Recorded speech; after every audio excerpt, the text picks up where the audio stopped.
Сайхан ам руу 100 болж ин сайхан байна уу? За би өнөөдөр ер нь 7 хоногийн турш залбираад тэгээ юуны тухай хуваалцах вэ гэдээ ер нь бурхнаас асуусан. Тэгээд бид нар энэ өрөөнд одоо энэ бүх гэрлүүдийг унтраавал ямар байдал үүсэх вэ? Гэрлүүдийг унтраачаар яадаг вүлээ? Харанхуй болдог тий. За өдөрч яах вэ? Тэгээ байгалийн гэрэлтэй бурхны бүтээж гисэн нар байгаа. Харин шүн заримдаа шөнийн гэрэл асахгүй, бурхны бүтээсэн гэрэл асахгүй болохоор ямар болдог вүлээ? Харанхуй болдог тийм үү? За харанхууд явах амархан уу? Хэцүү тий. Тэгээ би сонсголгүй хүмүүстэй бараг 20 жил ажилласан. Тэднэрт орчуулга хийсэн, амьдралын янз бүрийн зүйлүүд рүү оролцож, ээж авдаа хүртэл нөгөө ингээ тий чин сэтгэлээсээ хэлье гэсэн зүйлээ хэлж чадахгүй орчуулагч хэрглэж хэлэх тийм тохиолдол хүртэл байсан. Ээж авдаа бэлэг бэлдээд тэгээд орчуулагчийг ураад тэгээд ингээ биднийг өсгөж өндийлгсэн, өдий болгосон ээж авдаа баярлалаа гэж хэлж чадахгүй тэд нар тий. Тэгээ орчуулагчаар дамжуулаад хэлээд ингээд ээж аав хүүхдүүд уйлаад тиймэрхүү тохиолдлууд хүртэл болдог. Тэгэхээр зэрэг яагаад би сонсголгүй хүмүүсийг ярьсан бэ гэхээр зэрэг сонсголгүй хүмүүс харанхууд тэнцвэрээ олдох байхгүй. Чих нөгөө сонсголгүй байна гэдэг маань чихэнд бидний тэнцвэрийг хадгалж идэг тэр хэсэг байдаг. Тэнцвэрийг хадгалдаг, тэнцвэртэй байлгадаг. Тэгэхээр зэрэг сонсгол нь алдагдахаар тэр тэнцвэр бас алдагддаг. Тэгээ харанхууд тэд нар бүр ингээд бүдэрч ундаг, явж чаддаггүй. Тэгээ харанхууд явж байгаад нүхэнд унтсан, харанхууд явж байгаад шалбаагт унсан тохиолдлууд зөндөө байдаг байхгүй. Тэгэхээр зэрэг нэгдүгээр бид нар хэрвээ тий сонсголгүй байсан бол тэрийг ойлгох байсан. Хоёрт ер нь харанхуу гэдэг зүйл тэгээ хүнд ийм тааламжтай байдгүй тий. Жишээ нь би жоохон бахтаа ингээл гаднаас харанхууд явж байгаа л гэрлэг орохдоо гялс ингээл тий ард нэг юм барих гад хөөж ийснэ ч юм уу барих гэж ийснэ ард үлдчихэж байгаа юм шиг гэрэлтэй газар орж ирэнгүү тэгж санагддаг. Тэгж санагддаг байсан уу та нарт? Харанхууд ингээл явж байгаа гэрлэг ард нэг юм үлдээл. Тэгэхээр зэрэг Библиэлд ч гэсэн гэрэл харанхуйн тухай хэлсэн байдаг. Тэгэхээр гэрэл гэдэг зүйл бол өөрөө биднэрт тэгээ байгаа зүйлийг бидний амьдралд байгаа зүйлийг энэ одоо тий ил болгодог зүйл байгаа нэгдүгээр тий гэрэл гэдэг зүйл бол биднийг одоо тий харахгүй байгаа зүйлийг маань гэрэл ирэхэд бид нар хардаг. Тэгээ яг үүнтэй адилхан бурхан бидний одоо бодит амьдрал дээр байгаа энэ байгалийн гэрэлтэй бурхны бүтээсэн нар байна. Одоо хүмүүс бидний бүтээсэн эдгээр гэрлүүд байна тий тэр гэрэл байна. Тэг гэрэл гэдэг зүйл бол тий биднэрт ямар нэгэн зүйлийг харахад тусалдаг. За тэгвэл бидний дотоод хүнд харагдахгүй байгаа тэр зүйлийг бурхан бас өөрийнхөө гэрлийг тусгаж те биднэрт ойлгуулдаг байна. Бидний харж мэдхгүй дотоод хүндээ харагдахгүй байгаа, бидний мэдхгүй анзаарахгүй байгаа тэр зүйлүүдийг бурхан те өөрийнхөө ариун сүнсээрээ дамжуулаад те харагдахгүй харанхуйд байсан тэр хэсгүүдийг гэрэлтүүлээд биднэрт харуулдаг тийм үү? Өмнө нь ингээл бүх юм болж байгаа юм шиг яваал яснаа гинт те ариун сүнс биднэрт ойлголтыг өгөөд тэр харанхуйд байсан харагдахгүй байсан тэр зүйлүүдийг маань гэрэлтүүлээд өгөхөөр бид нар өөрсдийнхөө амьдралд байсан тэр сүнслэг зүйлүүдийг ойлгодог баг. Тэ харж чадахгүй байсан тэр зүйлүүдийг маань биднэрт илчилж өгдөг. За еврей үг гэрэл гэдэг үг байна. Тэр гэрэл гэдэг үгийг монголоор ор гэдэг шиг ингээд дууддаг. Тэгээд ир үсэг шиг ор гэж дууддаг байна.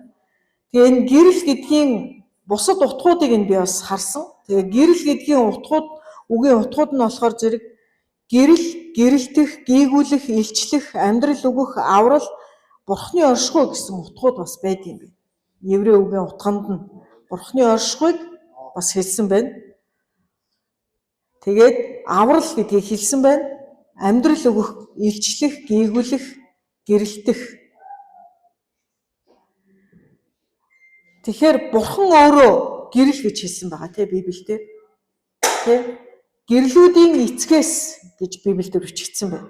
За Эхлэл 1:3 дээр Бурхан гэрэл бий болог гэж айлдав гэж хэлсэн. Тэгээ түүний айлцсанчлан гэрэл бий болсон. Тэгээ Бурхан гэрлийг харанхуугаас салгасан гэж байдаг тийм. Тэгэхээр энэ бүтээлийн эхлэлд Бурхан яасан байна? Эхлээд гэрлийг бий болгоод тийм гэрлийг бий болгохдоо өөрийнхөө үгээр бий болгосон байна. Тийм. Гэрэл гэдэг үг ор гэдэг үгэнд нь давхар бас утгууд байгаа. За тэр утгуудыг харъя. Үннийг илчлэх гэсэн утгатай. Бурхны үг тэгээд бас зөв шийдвэр гэдэг ийм гурван утга байна. Үннийг илчилдэг байна. За үннийг илчлэх дотор нь Бурхны үгийг биднэрт ойлгуулж өгдөг, зөв шийдвэрийг гаргахад маань тусалдаг. За хоёрт нь Бурхны оршихуй гэсэн утга, гэрэл гэдэг үгэнд бас давхар байх нь хамгаалалт, найдвар, Бурхны оршихуй, айдсыг арилгах гэсэн утга давхар явж байна. Гуравт нь ариун байдлыг бас илтгэдэг байна. Дөрөвт нь амьдралыг, тавд нь баяр баясгалан. За хэдүүлээ ишлэлүүдийг нь харъя. За дуулал 119-ийн 105-ыг гаргаарай. Дуулал 119-ийн 105. За дуулал 119-ийн 105-ыг Агийн олоод уншаад өгөөч.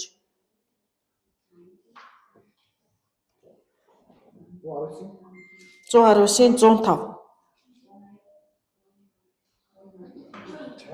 Таны үг миний хөдөлгөх дэндүү. Миний замдах гэрэл. За мөн. Тэгэхээр Бурхны үг юу гэж юм? Бурхны үг бидний замдах гэрэл, хөлдөх дэнлүү байна. За Израилийн нутагт хэрвээ очиж үзсэн бол тэгээд шөнийн та нар тэнд очиж үзээд шүн ямар болдог вэ гэдгийг мэдэх юм бол түнэр харанхуй гэж ярьдаг штэ. Тийм болдог шүн нь. Тэгээд тэд нар нэг алхмын зайтай газрыг харахын тулд тэр дин өөрийнхөө гутланд хэрэгэлдэг байсан баг. Тийм шавар гутал хэрэглээд урталтаа тэр дин тавиад тэгээд тэр дин яг зөвхөн алхмын газрыг нь л гэрэлтүүлдэг. Өөр тэр гадна байгаа өөр юмнууд ингээ харах боломжгүй байсан. Тэгэж харанхуй болдог газар гинэ. Тэгээд яг энээсээ зүүрлээд бичсэн байна. Бурхан таны үг бол миний хөлдөх дэнлүү, миний замдах гэрлээ гэж хэлсэн. Тэгэхээр гэрэл байхгүй бол юу болох вэ? Харанхуй оршин гэсэн үг шүү дээ. Харанхууд байх ямар байдаг вүлээ? Харанхууд гадаа явах, харанхууд байх ямар вэ? Ер нь л таагүй те. Жихүүд сүрмээр, удаан байвал их эвгүй. Тэгээ бид нар яадаг вүлээ? Жохон хүүхэд байхад жишээ нь унтахтаа тоомоо тоолж жоод гялс ингээд нөгөө харанхуй тухай бодохгүй байж байгаа унтдаг шүү дээ. Тэгэхээр зэрэг энэ нь зөвхөн хүүхдүүд нөлөөлөд байгаа мөн гэвэл үгүй. Том хүмүүс ч гэсэн харанхуй нөлөөлдөг. Тэгэхээр Бурхан бол гэрэл байх нэ. Бидний дотор тэр гэрэл байгаа гэсэн. Бид нар тэгэхээр бид нар өөрсдөө гэрлүүд гэсэн үг байхгүй. Тэгээ Amnesty International гэдэг олон улсын байгууллага байдаг. Тэр нь тэдний одоо Христ итгэгч хүмүүс бас эхлүүлсэн байгаа. Тэгээ улс төрийн хоригдлууд, улс төрөөс болж хавчигдсан дөрвөгсөд тэднэрт ер нь анх эхэлж тусалж эхлээд тэгээ хүний эрх зөрчигдсөн тэр нөхцөл байдалд ер нь хөндлөнгийн оролцогч болж тусалдаг тийм байгууллага байна. Тэгээ тэдний ураа нь юу вэ гэхээр зэрэг харанхуйг зөвч байснаас нэг ч хэсэн гэрэл асаая гэдэг тийм ураатай. Тэгээ юм лааны гэрэлтэй тийм одоо тэдний ураа тэдний баримталдаг одоо зарчим байгаа. Тэрнтэй адилхан Бурхан биднийг юу гэж хэлсэн бэлээ? Та нар энэ дэлхийн гэрэл байх болно. Нөгөө зүйл нь юу вэ? Давс байна гэсэн. За тэгэхээр бид нар гэрэл байхын тулд эхлээд яах хэрэгтэй вэ? Тэртээ тэргүй бид нар гэрэл юм бол бид нар яасан байна? Харанхуйн дунд байна гэсэн үг. Тэгэхээр бидний энэ өнөөдрийн амьдарч байгаа нийгэм одоогийн байгаа байдлыг та нар ингээ харах юм бол ямар амар харанхуй вэ гэдгийг та нар өөрсдийнхөө ажлынхаа талбар бусад нөхцөл байдал дээр байхдаа харж байгаа тийм үү? 7 хоногийн ганцхан өдөр те хэдүүлээ ингээд нэг 2 цаг цуглаж юм. Бусад үед 7 хоногийн бас нэг өдөр бид нар бас нэг цуглаад те 2 цаг юм уу 3 цаг хамтдаа байгаад тэр цагуудыг за 4 цаг, за 5 цаг гэж боддог. Тэр цагуудыг 9 тооцвол бид нар өдрийн те цагуудаар эсвэл оройн цагаар нийгмийн дунд байгаа. Тэ хамаатнуудынхаа дунд, тэ танихгүй хүмүүсийн дунд, итгэгч бус хүмүүсийн дунд, ажлын байран дээр байгаа. Тэ харанхуй байдлыг бид нар бүгдээрээ мэдэрч байгаа тийм үү? Хүмүүсийн чанар муудсан, хувиа боддог болсон, тэ хүнийг хулигтаад холгоод мөнгө авцсныгаа ухаалаг, чадварлаг, сэргэлэн гэж хэлдэг болцсон, тэ тэр зүйл газар авсан. Тэгэхээр тэрэн донд бид нар яаж гэрэл болох вэ? Тэдний дотор харанхуй байгаа учраас тэд нар энэ бүх зүйлүүдийг хийж байгаа, тий? Гим нүгэл хийснээ, гим нүгэл хийж байгаа, буруу зүйл хийж байгаа, шудраг байгаагүй, бусдыг хуурч холигдсныгаа тэд нар өөрсдөө сэргэлэн ухаантай мундаг байна гэж боддог.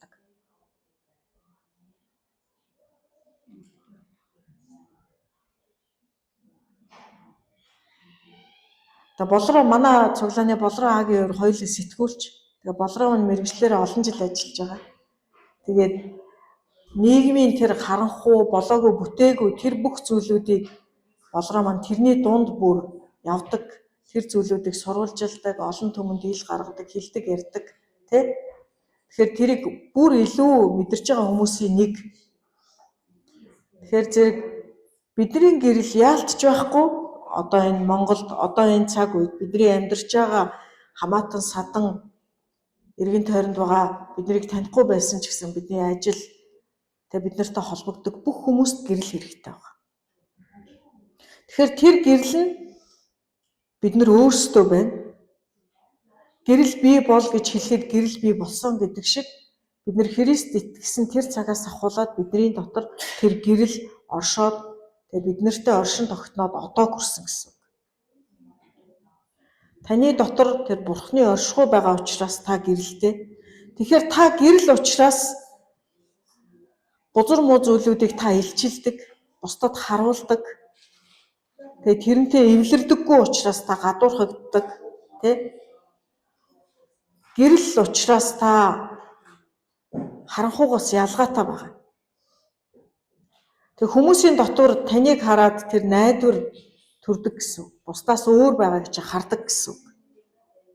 Тэг таны дотор тэр гэрэл байгаа учраас бусдад та найдварыг, Бурхны оршихуйг, тэг бусдыг тайвшруулж айдсыг нь алга болгодог, тэг хамгаалалтай байдлыг та мэдрүүлдэг гэсэн үг. За дуулал 27-гийн 1-дээр эзэн бол миний гэрэл гэж хэлсэн. Бид нар өөрсдөө гэрэл, тий? Бурхан бидний дотор тэр гэрлийг өгсөн. Бид нар өөрсдөө гэрлүүд байгаа.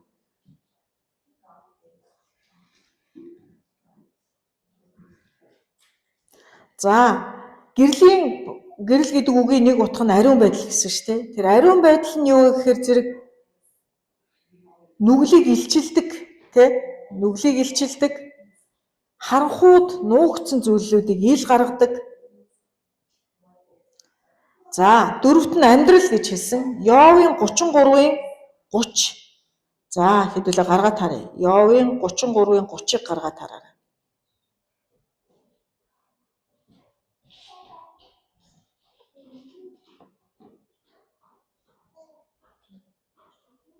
Йов 33-ийн 30. Болдоо аха, та олсноо? Олвол чанга уншаад өгөөч. Арай л болоог байна.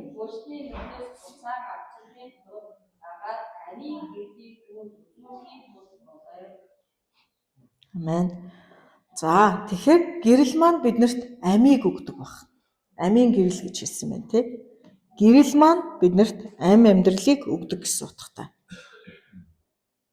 За, 5 дахь утга нь болохоор баяр баясгалан. Еврейн сэтгэлгээнд еврей хүмүүс, еврейчүүдийн дунд гэрэл гэдэг нь баяр хөөр гэсэн утгатай байдаг бахан бас. Тэгээд харанхуй нь үй гашууг төлөөлдөг байна. Еврейчүүдийн хувьд. Харанхуй гэдэг үгийн бас нэг утга нь үй гашуу гэсэн утгатай. За харанхуй гэдэг үгийг хөших гэж хэлдэг байна. Еврейгээр хөших. Тэгээ харанхуй гэдэг үгийн өөр утгууд нь юу вэ гэхээр зэрэг нүгэл, төөрөгдөл, айдас, найдваргүй байдал, бурхнаас хол байх гэсэн юм 5 утга бас харанхуй гэдэг үгтэй. Харанхуй гэдэг үгийн өөр утгууд нь байна. Нүгэл, төөрөгдөл, айдас, найдваргүй байдал, бурхнаас хол байх. За хэдүүлээ давс гэдэг үгийн утгыг бас үзье. Давс гэдэг үгийг мэлэх гэж хэлдэг байна. Тэгээд давс цэвэршүүлэх, хамгаалах, муудгаас сэргийлэх, гэрээний баталгаа гэсэн утгатай байна. За давхар утга нь гэвэл гэрээ гэсэн утгатай байгаа. Тооллого номын 18:16 гаргаа хэдүүлээ. Тооллого 18:16.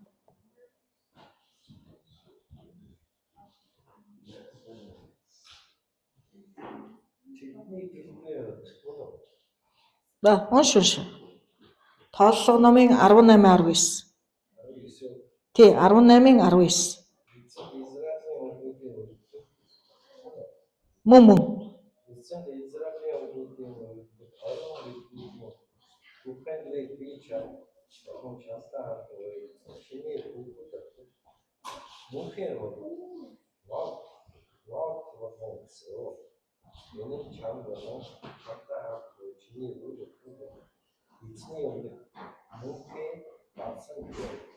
За мөнхийн давсан гэрээ болоо гэж хэлсэн.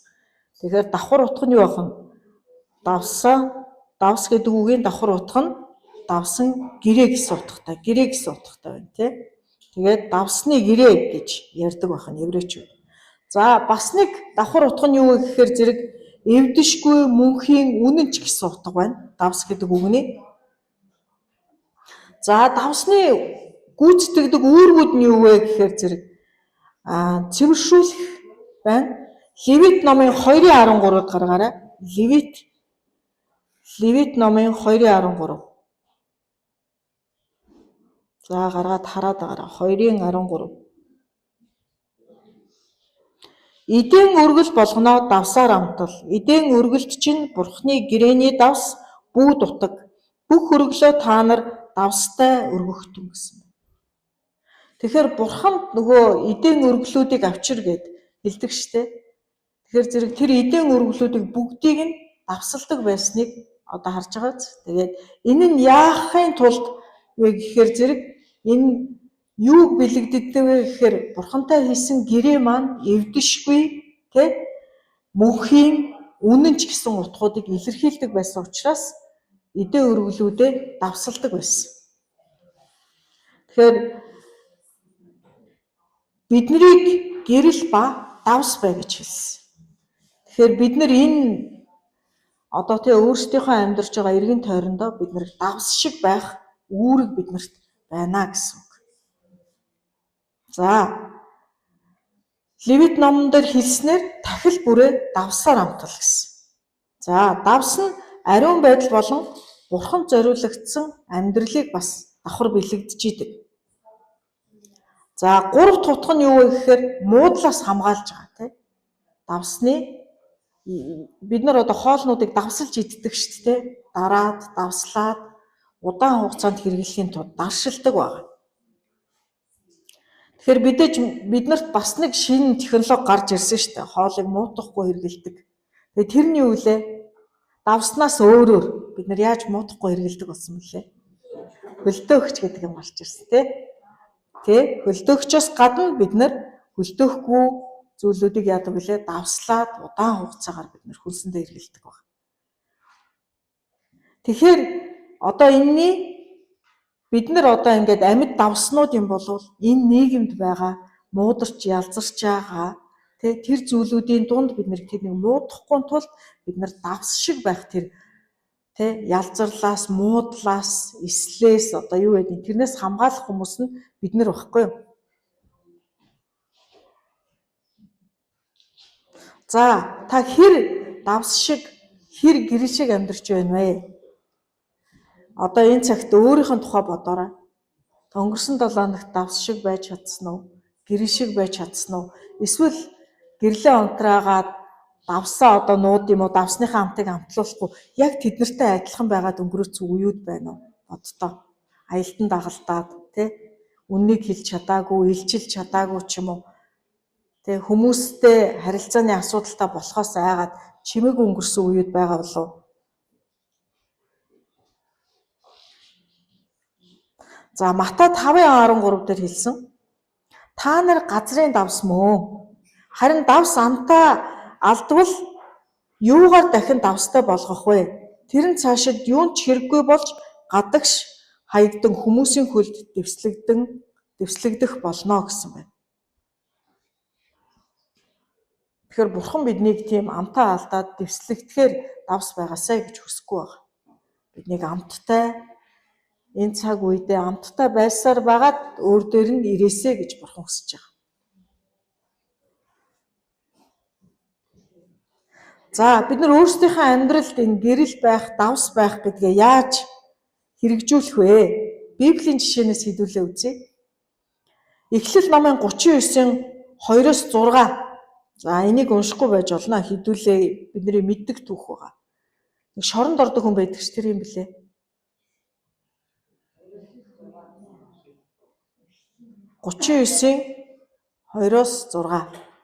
Ямар хүн блэ?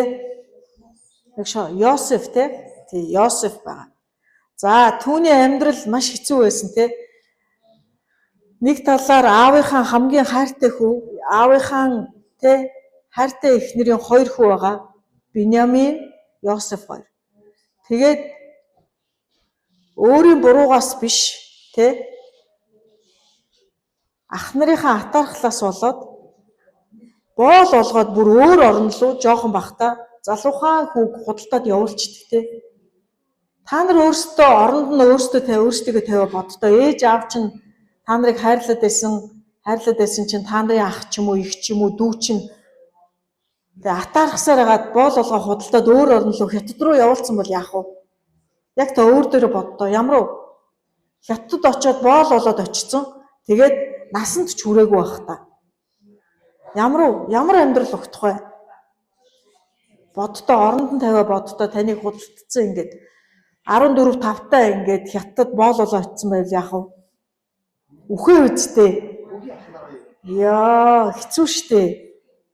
Эмэгтэй хүмүүст ямар байх вэ? Аймаар, эрэгтэй хүмүүс ч гэсэн аймаар. Бид нар ингээд Библийн түүхийг сонсохоор өөр орны, өөр ёс заншилтай тэр зүйлийг ингээд сонсохоор надад өөр нэг жоох ингээд хол агаарт байгаа юм шиг санагдаад байна. Гэтэ би юу гэж бодож үздэг вэ? Хэрвээ би энэ хүний оронд байсан бол яг өнөөдөр миний амьдрал ингээд тохиолдсон бол би ямар байх байсан бэ гэж аль болохоор ойлгохыг хичээдэг. Йосефийн оронд бид нар худалдагдаад очисон бол үдээд амтан болсон л байгаа биз. Хэцүү шттэ. Өөр оронд боол олоо тэгээ хятадуудын дунд очисон бол бид нар одоо тэгэл амархан биш шттэ. Хятад угаасаа тэр түмэн живаа хүнтэй тэгээд үүлийг маань үзэн шттэ. Тийм биз дээ. Ерөөсөө найдвар байхгүй. Хятад руу боол олоод очисон хүнд бол өөрсдийнхөө ард түмний хүртэл хайрладгүй угаасаа хүчтэй амьдрна гээл өгч байгаа хүмүүсийг тоохгүй ш тэд нар. Тэгээд бодоод үзэхээр амар. Тэгэхээр Йосефийн хувьд тийм баг байсан ч гэсэн боол болоод одоо жишээ нь хятад бид нар шиг одоо бидний нэг нь явлаа. Тэгтэл тэр бурхныг хараа зүхээгүй станера бурхан гэдэг чи хаа байна? Хамгаалаад намайг эх оронд минь байлгачихгүй яасан ах нараар дамжуулаад ингээд Египт рүү боолоор явуулчих юм. Арайчтэй. Ер нь эзэн бурхнаа хараагаад үхий гэж бодсон уу? Ер нь амиа хорлолцъя гэж бодсон уу? Йосеф тэгээгүй айл худалдагдаад очлоо. Маш үнэнчээр ажилласан. Бурхантай цаг өнгөрөөдөг хിവэрээ зөв хിവэрээ бурхан намайг харж байгаа гэдэг хിവэрээ итгэл үнэмшлэн тэр баттайгаар тэгээд айлын ихнэр яасан бэлээ? Бүр садар саманд уруу татлаа. Тэгэхээр яасан? Тгий хоёлоо унтыг гэвтээ гэсэн үү? Идэр залуу үеэр тэр чинь яг тэр идэр залуу сайхан байх үед нь тэр айлын ихнэр тачаатсан гэж байгаа шүү. Мөө тгий гэд тэр залуу дур хүсэл байсан уу? Тэр эмэгтэйгийнхаас ч илүү идэр залуу юм чинь оргил үед асар их байсан л байж таарна шүү. Тэгтэл тэр бурхнаас эмээх тэр гэрэл байх, тэр давс байх, тэр чанар түүнд байсан учраас тэр бузар муугаас бүр цухтаасан баг. Гүтгэгдээд тэгээд дараа нь шоронд орсон. Шоронд орсон ч гэсэн тэр итгэлтэй хിവэрэ эзэн бурхантайгаа байсан. Тэгээд бурхан яасан? Өөрийгөө байдаг гэдгийг харуулаад шоронд ч гэсэн талхчин, аягчин хоёр яасан бэлээ? Хааны талхчин, аягчин хоёр загсан юм нь мартцсан. Дахиад хаанд асуудал тохиолдохоор л нөгөө Йосефийг зүйд тайлагч гэж сансан баг. Мэдээж энэ болгонд чинь хугацаа өнгөрсөн шүү дээ, өдрүүд, сарууд, хоногуд өнгөрсөн. Тэгтэл тэр өөрийн бурхны түүнд өгсөн тэр гэрэл байх, давс байх тэр чанарыг хадгалсаар эзэн бурханд өмнө ч байж чадсан. Энэ бол Библиэс харж болох бидний нэг том жишээ байгаа. Тэгэхээр бид нар боол болж худалдагдаагүй байна, Бурхан талархах зүйл байна.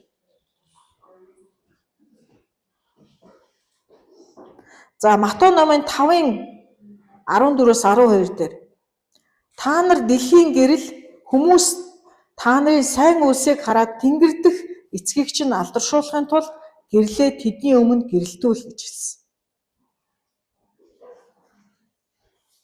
За бид нар давс тэгээ бас дэлхийн гэрэл.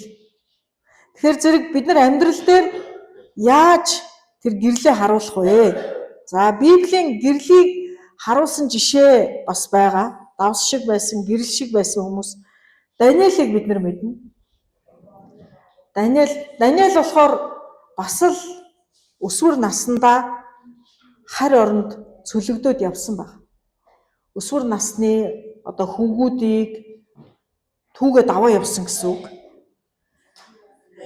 Тэгээд тэднэр дундаас хаанд үйлчлэх тэр нийлмэл хаант улс байсан, олон улсыг дагаар оруулсан тэр хаант улсад үйлчлэх залуучуудыг бэлтгэсэн байгаа. Тэгээд тэрэн дунд Даниэл болон Даниэлийн 3 найз ороод хаанд үйлчлэхээр бэлтгэгдсэн. Тэгээд тэднэр дундаасаа Даниэл маань бүр илүү гоц гойд ухаалаг бурхнаар өрөөгцөн байсан учраас 3 хааны нүүр үзсэн байна. Монголынхоор аваад үзэх юм бол 3 төрлийн нүүр үзсэн шадар сайд байсан гэсэн үг, тийм ээ? Тэр шиг амьдарсан. Тэгтээ тэр яасан итгэл үнэмшлээ гээгээгүй нөгөө давс байх, гэрэл байх тэр чанараа хадгалсаар байсан. Яг тэрнээс нь болоод түүнийг хааш нь хийсэн бэлээ? Ямар шийтгэл өртсөн бэлээ? Гэрэл давс шиг байснаасаа болоод ямар шийтгэл өртсөн бэ? Арслангийн торонд шидүүлсэн, арслангийн нүхэнд шидүүлсэн байна. За тэр үеийн арслангийн нүхийг өнөө үеийн шийтгэлтэй харьцуулбал юу байж болох вэ? Өнөө үеийн хууль бус үйлдэл хийхээр ямар шийтгэл өгдөг вүлээ? Шоронд хийдэг штэ. Эхлээд баривчлан, дараа нь түр саатуулах байранд байлгана, тэгж яагаад мөрдөн рүү явуулна, дараа нь шоронд авчдаг, Тэгэхээр бид нарыг мөрдөнд Христ итгэдэг учраас чамайг чи 3 удаа залбирсан учраас гээд барьж авдаг бол яах вэ? Чи Христ итгэдэг хүмүүстэй уулзсан учраас чамайг барьж авлаа. Тэгээ мөрдөнд оруулаад тэгээ чамайг харин шашин шүтсэн гээд шийтгээд тэгээ шоронд оруулвал ямар вэ? Та нар шоронд очино гээ эмэгтэйчүүд нь эмэгтэйчүүд арих, эрэгтэйчүүд нь эрэгтэйчүүдийн колони руу явлаа. Ямар вэ? Гоё юу?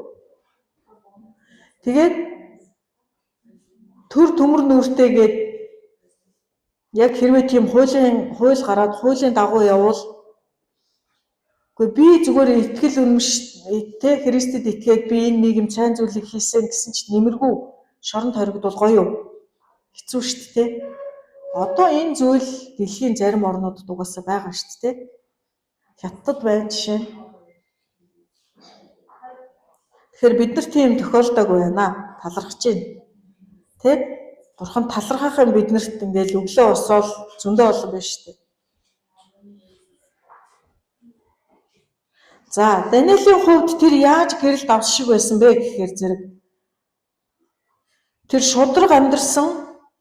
Тэгээ шудраг амьдарсан түүний хамгийн хүчтэй гэрчил байсан. Тэгээд тэр итгэмжид байсан учраас бусдаас ялгарч тэгээ 3 төрлийн нүүр үзэж 3 хаанд үйлчилсэн. Тэгээ тэр үнэн шудраг тэгээ сайн байгаад нь бусад хүмүүс атаархсан байгаа. Тийм учраас түүнд ямар алдаа ямар зүйлээр түүнийг гүтгэж яаж унгааж яаж хорлох вэ гэж утсан. Тэгээ түүнийг хорлож чадсан гэж утсан чинь харин чадаагүй байна.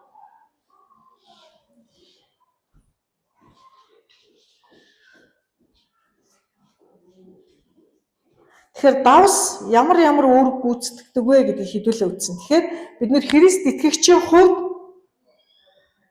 шудраг байх, авилгалаас татгалзах, үнэнч ажиллах, амлалтаа биелүүлэх, байгууллагатаа шаардлагатай бол байгууллагаа хамгаалах, ёс зүйтэй байх үүргийг бид нар итгэгч хүний хувьд хүлээдэг байх нэ. Энэ нь хэрвээ та үнэхээр Бурхны тэр давс бай, гэрэл бай гэсэн тэр тушаалд үнэнч байгаа бол давсны хувьд энэ зүйлийг гүйцэтгэх. Харин Бурхан гэрэл бай гэж хэлсний дагуу та ямар үүргийг гүйцэтгэх вэ?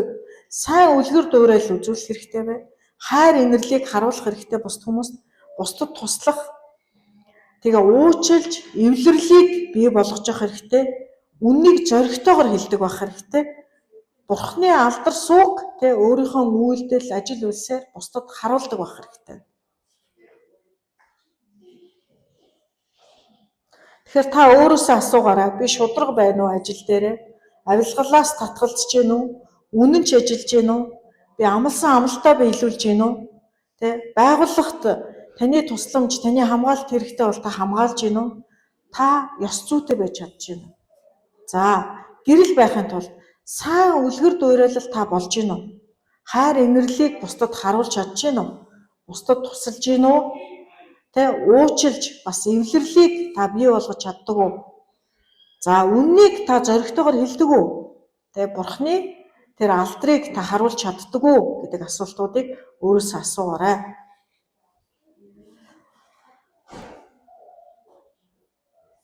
За, тэгээд бидний Библиэс хайхын бол асар олон жишээнүүд байгаа. Луух номын 16-гийн 10-аас эхлэх юм бол өчүүхэн зүйлд итгэмжтэй хүнд их зүйлийг даатгаж өгдөгөө. Багахан зүйлд итгэмжтэй байна гэдэг чинь дараа нь их зүйлд итгэмжтэй байж чаднаа гэдгийг илэрхийлдэг байна. За, Колосой 3:23-аас 24 дээр юу ч хийсэн бүх зүйлээ хүмүүст биш, харин Бурханд хийж өгж гинэ гэж тийм сэтгэлээр хий гэж Бурхан хэлсэн байна.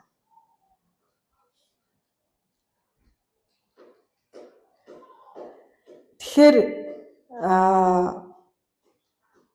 гэрэл шиг тэгээд давс шиг үүргээ гүйцэтгээд энэ тушаалыг биелүүлээд амьдраасай гэж би та нараас хүсэж байна. Тэгээ энэ амархан биш ээ. Энийг би амархан гэж хэлээгүй. Ажил дээрээ гэрэл шиг давс шиг байх амархан биш. Тэгээ би ч гэсэн ингээд бүтэн цагаар ажил хийж байгаа бас амархан биш. Христ итгэдэг хүмүүс нь бүр илүү сул дорой байгаа ч юм шиг. Тэр ажлын байран дээр харагдаж байгаа.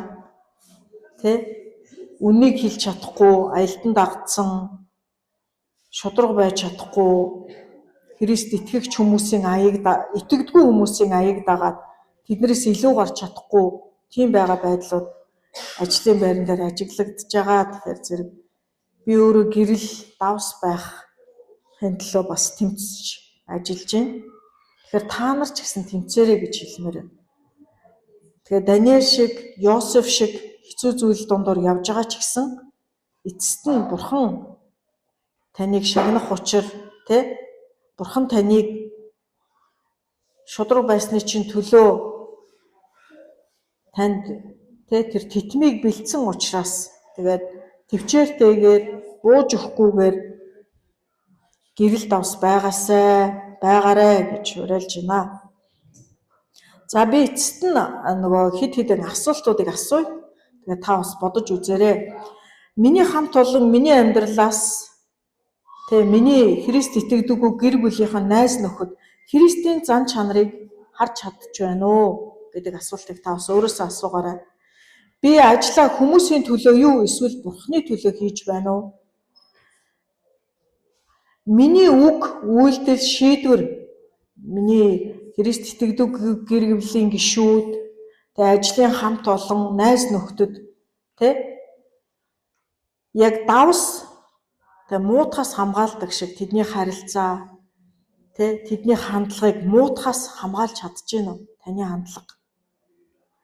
За эцэст нь миний харилцаа, шударга байдал, инрэл бусдыг Христ рүү чиглүүлж чадж байна уу гэж та бас асуугаарай. Энэ асуултуудыг өөртөө тавиад эргцүүлэн бодоод шийдвэрээ бас Бурханд хэлээрэй гэж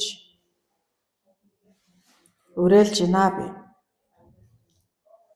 Тэгээд та үнэхээр гэрэл шиг, давс шиг байхаа зарим үед орхигдуулсан, зарим үед хийж чадаагүй бол бас Бурхны өмнө ирээд өөрийнхөө байдлыг хэлээрэй, улаагаарай. Үннийг өгүүлж чадаагүй бол шудраг байж чадаагүй бол Бурханд өөрийнхөө дотор байгаа зүйлсүүдийг уудалж яриарай. Тэгээд энээс цааш гэрэл шиг, давс шиг амьдрья гэдэг шийдвэрүүдийг та бас гаргаарай. Гэрэл чинь бүгсэн бол улам илүү тод байх, давсны чамд алдагдах гээд байгаа бол Бурхны өмнө ирээд Бурхны үгээр өөрийнхөө тэр давслаг амтыг улам илүү давс шиг болгоорой гэж уриалж байна. Тэгээ та өөрийнхөө дотор энэ шийдвэрүүдийг гаргаасаа гэж хүсэж байна. Тэгээ бид нар үгийн цагийн дараа бас Есүс бидний төлөө юу хийснийг сананд урсаад эзний зоог барих болно. Тэгээ хэдүүлээ эзний өмнө ирцгээе. Гэрэл шиг, давс шиг байхын төлөө тэр арга замуудыг яаж ажил дээр үнэн шудраг байх вэ? Яаж итгэдэггүй найз нөхдийг аялдан дагалдахгүй хамаатан садантайгаа Христ рүү, гэрэл рүү яаж авчрах вэ? Та өөрийнхөө дотор шийдвэрүүдийг гаргаад Бурхны өмнө ирээрэй. Тэгээд дараа нь хамтдаа залбирая. Хүн болгон Бурхны өмнө очиорой.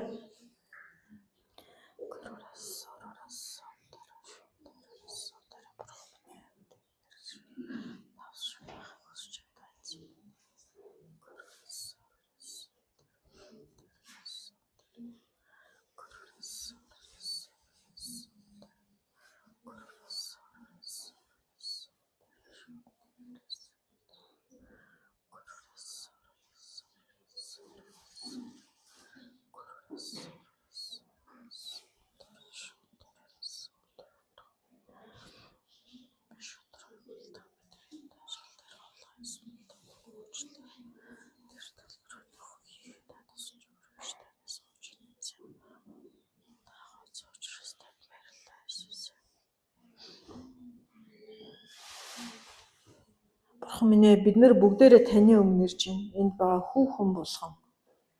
Бид нар гэрэл шиг бүх цаг хугацаанд байж чадахгүй байсан бол, гэрэл маань бүгсэн байсан бол та улам илүү тод байлгаж өгөөч. Та бидний гэрлийг тод байлгахдаа таны үгтэй тантай хамт алхаж иж тод байгаасаа гэж хүсдэг. Бас давсны өмнө амт алдагдсан байсан бол та амтыг нь сэргээж өгөөч. Бид нар амтаа бүр алдаад хүнд ч хэрэглэгдэхгүй байхыг хүсэхгүй байна.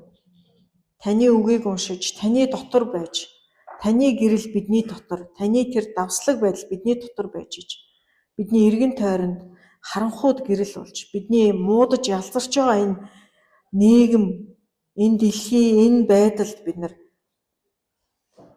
тэр муудал ялзарлаас нь хамгаалах тийм хүмүүс байхыг хүсэж байна эзэн. Бид нар дахин таны өмнө шийдвэр гаргаж байна эзэн. Бид нар гэрэл бай, бид нар давс бай. Тэгээ бас гэрлэн зөвхөн гэрэл байгаа зогсохгүй үүргээ гүйцэтгэе. Зөвхөн давс байгаа зогсохгүй үүргээ гүйцэтгэхийг хүсэж байна. Бид нар үннийг өгүүлдэг шудраг ажлаа хүнд даргадаа хийж өгж байгаа юм шиг биш, харин танд хийж өгж байгаа юм шиг чин сэтгэлээсээ хийхэд та бидэнд туслаарай. Тэгээ энэ бүгдийг би таны хүү Есүсийн нэрээр ярьж байна. Амен.